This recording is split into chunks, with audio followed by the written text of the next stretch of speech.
नमस्कार, हिमाचल समाचार में आपका स्वागत है। आज के मुख्य समाचार।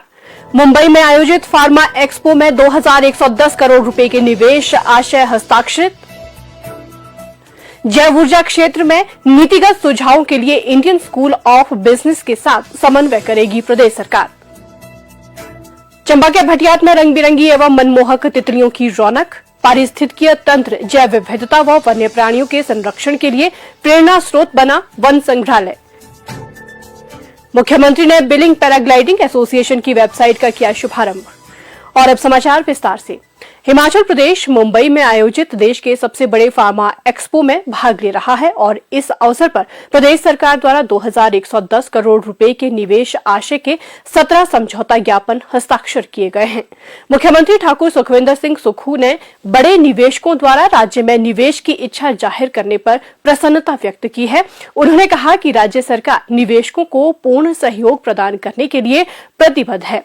प्रस्तावित परियोजनाओं को समयबद्ध पूर्ण करने के लिए उन्हें हर संभव सहायता प्रदान की जाएगी ताकि हिमाचल को निवेश के लिए सबसे बेहतर गंतव्य के रूप में उभारा जा सके। फार्मा एक्सपो में राज्य के फार्मा पारिस्थितिकीय तंत्र का प्रदर्शन किया गया तथा फार्मा एवं चिकित्सा उपकरण के क्षेत्र में बड़े उद्योगों को राज्य में स्थापित होने वाले बल्क ड्रग पार्क और मेडिकल डिवाइस पार्क में निवेश के लिए आमंत्रित किया गया। हिमाचल देश में एकमात्र ऐसा राज्य है जहां ऊना में बल्क ड्रग पार्क तथा नालागढ़ में मेडिकल डिवाइस पार्क स्थापित किया जा रहा है। राज्य सरकार उभरते जैव ऊर्जा क्षेत्र में नीतिगत सुझाव एवं अनुसंधान सहयोग के लिए इंडियन स्कूल ऑफ बिजनेस के साथ समन्वय करेगी। मुख्यमंत्री ठाकुर सुखविंदर सिंह सुक्खू ने शुक्रवार सायं ISB के प्रतिनिधियों के साथ बैठक की अध्यक्षता करते हुए ये बात कही।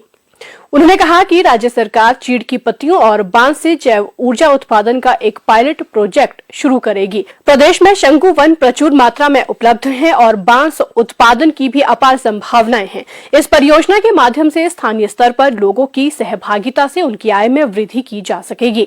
मुख्यमंत्री ने कहा कि थर्मल पावर, सीमेंट और स्टील जैसे कई क्षेत्रों से उत्सर्जन कम करने के लिए जीवाश्म ईंधन के विकल्पों की संभावनाएं तलाशी जा रही हैं। ऐसे में चीड़ की पत्तियों से बने ईंधन को संभावित विकल्प के रूप में शामिल किया जाएगा क्योंकि इसकी ऊष्मीय महत्ता अधिक है। उन्होंने कहा कि इससे ग्रामीण अर्थव्यवस्था को मजबूत करने का मार्ग भी प्रशस्त होगा। ISB इस परियोजना की सफलता सुनिश्चित करने के लिए एक व्यापार मॉडल और समुचित प्रौद्योगिकी प्रदान करेगा जिसमें राज्य सरकार हर संभव सहायता प्रदान करेगी। उन्होंने कहा कि ISB उद्योग के लिए सहयोग एवं खरीदारों के माध्यम से उपयुक्त बाजार भी उपलब्ध करवाएगा। सरकार द्वारा पेट्रोल में इथेनॉल की प्रतिशतता 10 से बढ़ाकर 20% की गई है। उन्होंने कहा कि ISB बांस से इथेनॉल, कंप्रेस्ड बायोगैस, फर्टिलाइजर बनाने का काम भी करेगा। इथेनॉल के अपशिष्ट बड़ी मात्रा में कंप्रेस्ड बायोगैस और बायो फर्टिलाइजर के उत्पादन में फीड स्टॉक के रूप में उपयोग में लाए जाते हैं। रंग बिरंगी तितलियां हर किसी को अपनी ओर आकर्षित करती हैं। प्रकृति प्रेमियों के लिए ये जीवन का आधार हैं। तितलियां हमारे पारिस्थितिकीय तंत्र का बेहद महत्वपूर्ण हिस्सा हैं। ये प्राकृतिक भोजन तंत्र और परागण में सहायक है। तितलियों की संख्या सीधे तौर पर जैव विविधता की पूरक है। जितनी ज्यादा तितलियां हमारे आसपास होगी उतना ही अच्छा और मजबूत हमारा पारिस्थितिकीय तंत्र होगा। तितलियों के संरक्षण और उनकी विभिन्न प्रजातियों की खोज के लिए चंबा जिला के वन परिक्षेत्र भटियात में एक नई पहल की गई है। वन परिक्षेत्र अधिकारी श्री संजीव कुमार के नेतृत्व में विभिन्न प्रजातियों के छायाचित्रों का संकलन कर परिक्षेत्र स्तर पर वन संग्रहालय स्थापित किया गया है। ये संग्रहालय शोधार्थियों और पर्यटकों के लिए आकर्षण का केंद्र है। यहाँ वन्य जीव संरक्षण अधिनियम 1972 की अनुसूची 1 में शामिल डेनेट एग फ्लाई तितली के छायाचित्र भी प्रदर्शित किए गए हैं। श्री संजीव कुमार ने बताया कि उन्हें तितलियों के संरक्षण का विचार तमिलनाडु वन अकादमी कोयम्बटूर में प्रशिक्षण कोर्स के दौरान आया। जुलाई 2021 में भटियात वन परिक्षेत्र में उन्होंने तितलियों के संरक्षण पर कार्य शुरू किया। डॉक्यूमेंटेशन का उद्देश्य वन संरक्षण व पर्यावरण की गुणवत्ता को दर्शाना है। इस म्यूजियम का मेन उद्देश्य है लोगों को अवेयरनेस करना वन्य प्राणियों के बारे में और फॉरेस्ट कंजर्वेशन, बायोडाइवर्सिटी कंजर्वेशन। और मेन उद्देश्य ये रहा है कि ये हमारी नेशनल वेल्थ है कि बायोडाइवर्सिटी में हमारी जो स्पीसीज हैं, अलग अलग प्रकार की स्पीसीज हैं, उसमें से एक चीज़ है ये। तो उसमें से ये एक नेशनल वेल्थ में हम डॉक्यूमेंट करने की कोशिश की है। तो इस बार हमें इस वर्ष में और डॉक्यूमेंटेशन करने के कार्य बाकी है। अभी 120 एस्टिमेशन है, अभी तक हम 57 तक डॉक्यूमेंट किया हुआ है। तो इन तितलियों से का जो पर्यावरण में जो योगदान है वो पॉलिनेशन में है, और जहाँ पे ये तितलियाँ पाई जाती हैं वहाँ पे ये माना जाता है कि वहाँ का जो इकोसिस्टम है वो एक हेल्दी इकोसिस्टम है।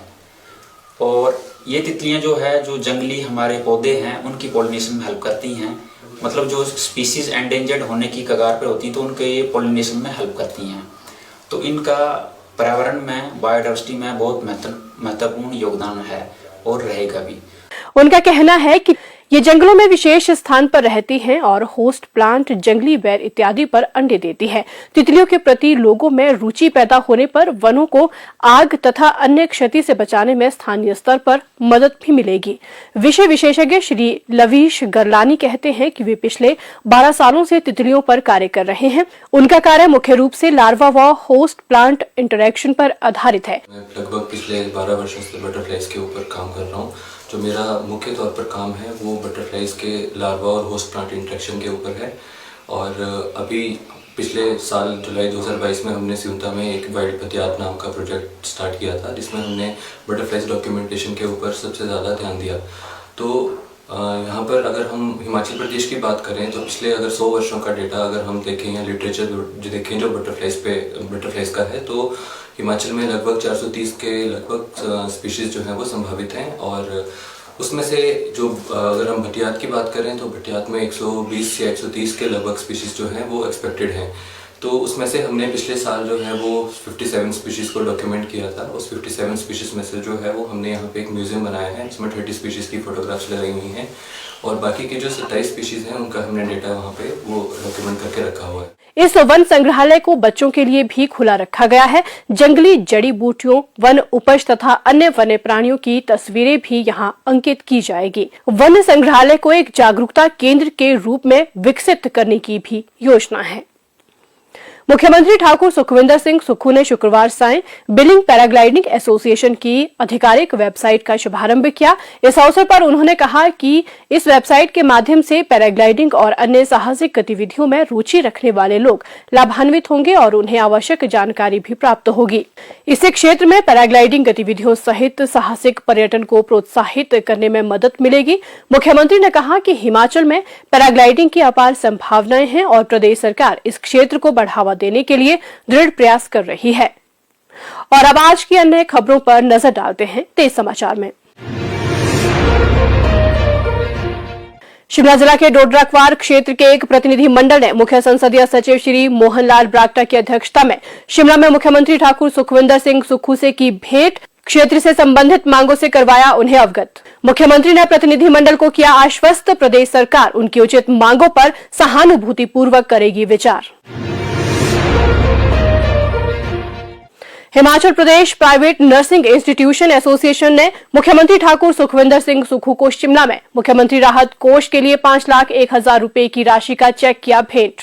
मुख्यमंत्री ने इस पुनीत कार्य के लिए किया आभार व्यक्त। प्रथम बार निर्वाचित विधायकों की एसोसिएशन ने अध्यक्ष श्री केवल सिंह पठानिया की अध्यक्षता में मुख्यमंत्री ठाकुर सुखविंदर सिंह सुक्खू से शिमला में की भेंट। राष्ट्रीय बचत राज्य सलाहकार बोर्ड के नवनियुक्त उपाध्यक्ष श्री प्रकाश चंद कराड़ ने भी गत दिवस मुख्यमंत्री से की शिष्टाचार भेंट। और अब प्रदेश के मौसम पर एक नजर।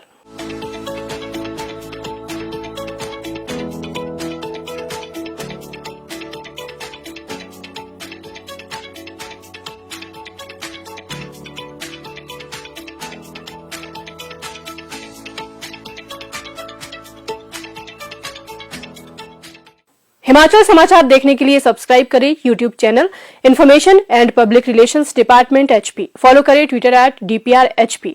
लाइक करें Facebook page information and public relations department Himachal Pradesh. Visit करें वेबसाइट www.himachalpr.gov.in। इस अंक में इतना ही, कल फिर होगी मुलाकात। दीजिए इजाजत, नमस्कार।